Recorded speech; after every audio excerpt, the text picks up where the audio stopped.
हर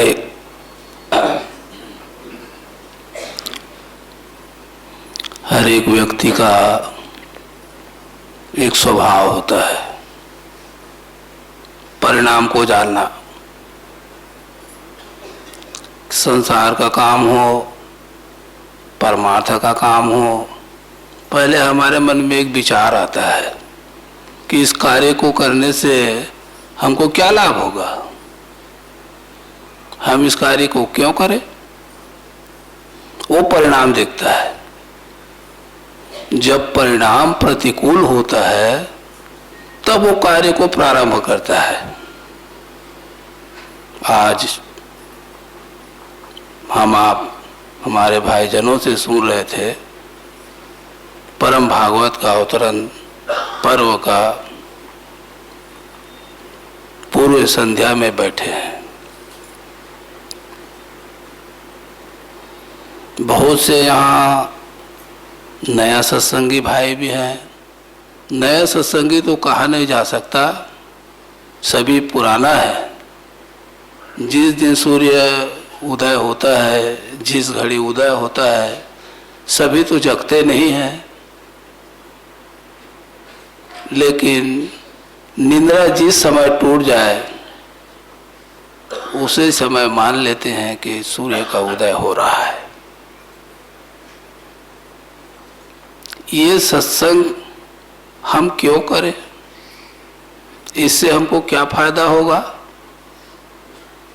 बहुत से सत्संग है, बहुत महापुरुष संसार में आए हैं, सभी लोगों ने अपना अपना बात कहा है, सभी लोगों ने परम सत्ता को प्राप्त करने की साधना भी दिया है, लेकिन ये इस सत्संग से क्या विशेषता है, हम इसको क्यों करें। अभी हमारे आदरणीय भाई साहब ने कहा कि आप 20 मिनट आंख बंद करके उस परमात्मा को देखिए जो आपके अंतःकरण में है, बाहर नहीं है, हमारे आपके अंतर में है। वो उसको देखना है, हृदय में उस परमात्मा को देखना है गुरु की प्रकाश से। गुरु की प्रकाश से हम उस परम पिता परमात्मा को हम अपने अंतःकरण में देखते हैं।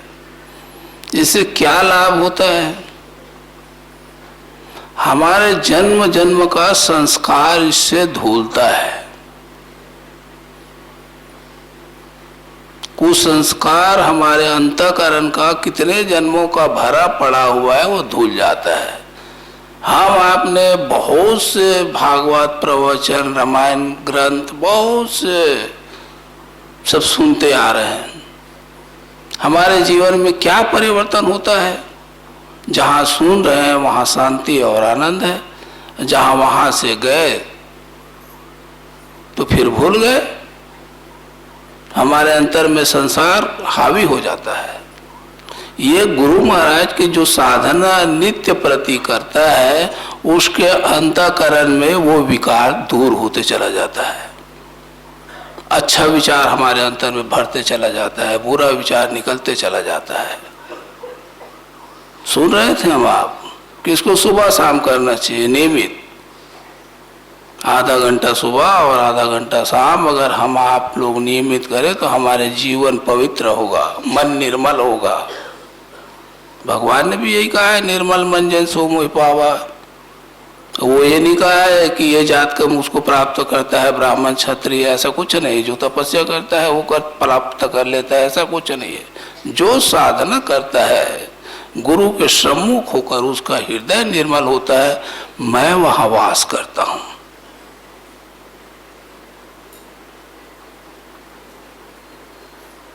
ये हमारी गुरु महाराज की साधना हमारे अंतःकरण को निर्मल करने की साधना है, हमारे अंतर का सफाई कर देता है। बुरे विचार हमारा हटता चला जाता है और अच्छा विचार हमारे अंदर में प्रवेश करते जाता है। ये गुरु महाराज की शक्ति का प्रभाव है। हम आपने जिस परम पूज्य परम भागवत के अवतरण पर्व पर यहाँ जलसा मना रहे हैं, वो परम भागवत वास्तव में क्या थे, वो कैसा संस्कार लेकर आए थे और उस अवस्था को कैसा वो प्राप्त कर गया। किसी महापुरुष का जन्मदिन हम आप मनाते हैं तो उसका जानकारी भी लेते हैं कि वो कैसे उस अवस्था को प्राप्त किया। हमारे परम पूज्य एक बार कहा था कि जन्मदिन बच्चों का मनाया जाता है, नेताओं का मनाया जाता है या किसी महापुरुष का मनाया जाता है।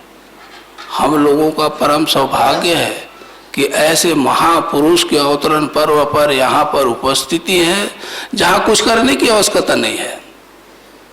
केवल शांति से बैठ जाने से हमारा जीवन पवित्र हो जाता है, कुछ भी करने की आवश्यकता नहीं है। यहाँ परम भागवत पंडित कुल में अवतरित हुए, बहुत गरीबी था। पंडित जी महाराज किसी तरह 8वीं तक शिक्षा ग्रहण किए, शिक्षा विभाग में नौकरी मिला। परम भागवत नौकरी करते करते संसार का सारा परिवार का पालन पोषण करते हुए भी अपने आत्म कल्याण के लिए कुछ करता था। क्या करता था वो? हनुमान चालीसा पढ़ता था, रामायण भागवत पढ़ता था, बहुत से मंत्र जाप किया करते थे वो। ये कर्म उसका चलता रहा लेकिन उसको संतोष नहीं होता था, संतोष नहीं होता था उसको। उसके अंतःकरण में खोज था कि हे परमपिता परमात्मा, मुझको ऐसे सत्पुरुष से संबंध बना दो जिससे मेरा कल्याण हो जाए। ये अंतःकरण में विचार होता है अगर कोई परमात्मा की प्राप्ति का साधना करने का जिज्ञासु हो। पर भागवत थे, जिज्ञासु था। गुरु महाराज साहब ने लिखा है, संसार में दिया बाती तेल कोई सत्पुरुष लेकर आता है, उसको केवल छुआने का देरी होता है किसी जलते हुए दीप से, फिर वो प्रज्वलित हो जाता है। अगर ऐसा हमारे संस्कार नहीं है तो हमको ज्यादा मेहनत करना पड़ेगा उसमें। नित्य प्रति परमात्मा के सम्मुख बैठना होगा, तभी धीरे धीरे हमारा विकार जाएगा। अब ये मिलता है जीवन में सत्संग से, सुनने से नहीं, सत के साथ जुड़ने से। हम सब सत के साथ जुड़ते हैं, हमारा संबंध सत के साथ होता है, तभी सब चीज हमको दिखाई देता है। परम भागवत तो जिज्ञासु थे ही। एक दिन उसका मित्र था रेवती रमन जी, वो भी अध्यापक थे। उन्होंने पंडित जी महाराज से कहे कि देखो भाई, आप बड़ा जिज्ञासु आदमी हो, आपको संतोष इस सारी शास्त्र के अध्ययन करने से, हनुमान चालीसा पढ़ने से नहीं हो रहा है, तो हमारा गुरु महाराज आ रहा है, आप उससे मिलिए। तो बोले ठीक है। निर्धारित समय में परम भागवत पंडित जी महाराज पहुंच गए। गुरु महाराज वहां उपस्थित थे। गुरु महाराज को पंडित जी देखकर इतना आकर्षित हो गए, इतना प्रभावित हो गए कि सोचने लगे कि मेरा तो जन्म जन्मांतर का इससे रिश्ता है। गुरु वो होता है जिसके सानिध्य में बैठने मात्र से जीवन में जो गलत विचार है वो छट जाता है, बादल छट जाता है और उसके अंतःकरण में अच्छा विचार पैदा होने लग जाता है। जो हम आप अभी साधना किए, पंडित जी महाराज को गुरु महाराज ने साधना कराया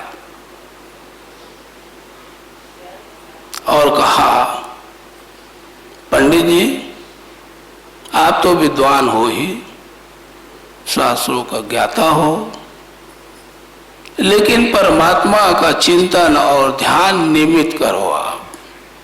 और उन्होंने उंगली रखकर हृदय क्षेत्र में बताया कि परमात्मा का ध्यान यहां करो, तो आप बहुत जल्दी पूर्णता को प्राप्त कर लोगे। वो गुरु होता है। गुरु, पूर्ण गुरु किसी साधक को बहुत सारे व्यथाएं में फंसाता नहीं है। वो तो जैसा माँ होती है वैसा गुरु होता है। बच्चे को कोई दुनिया भर के कहानी नहीं सुनाती हो, वो तो साफ सुथरा करके अपनी गोदी में बिठा लेती है। ऐसे ही गुरु होता है। हमारे अंतर का विकार गुरु के सम्मुख बैठने से अनायास ही छटते चला जाता है। हम लोगों ने अभी 20 मिनट का ध्यान परम पूज्य के सानिध्य में किए हैं। यहाँ का मूल मंत्र है, अगर जिस किसी ने इसको अपना लिया जीवन में, वो तो बेड़ा पार हो गया। हमारा जितना भी विकार है अंतःकरण में सब धुल जाता है। परम भागवत साहब को जब बताया विधि गुरु महाराज ने कि हृदय क्षेत्र में ध्यान करना, तो उन्होंने जीवन में उतार लिया उस चीज को। धीरे धीरे सारा विकार पंडित जी महाराज का कटते चले गए। एक दिन ऐसे आ गए कि गुरु और पंडित जी महाराज एक हो गए। साधक जब पहले चढ़ता है साधना में, तो उसके सम्मुख में 3 स्थिति दिखाई देता है। एक तो वो स्वयं अपने आप को देखता है, दूसरा जिस इष्ट को मान रहा है उसको वो देखता है, और तीसरा जो नया गुरु बना रहा है उसको देखता है। 3 चीज सम्मुख हो जाता है जब हम आंख बंद करते हैं।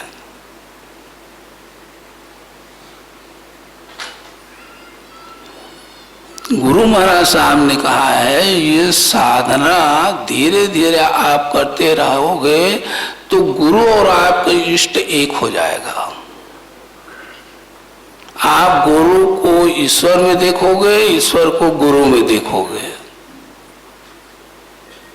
और तीसरा स्टेज आएगा कि आप केवल गुरु को सब कुछ समझने लग जाओगे।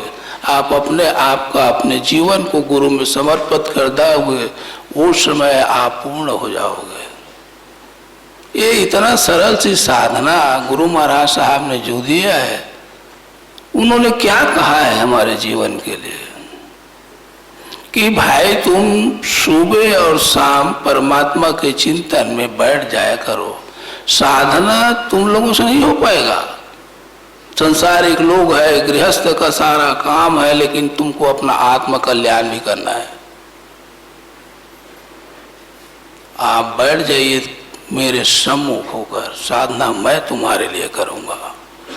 इतना सरल साधना विश्व में कहीं सुनने को नहीं मिलता जो गुरु महाराज साहब ने हमारे और आपके लिए दिया है। हम लोग केवल कर्म कांड से ही ना जुड़े रहे।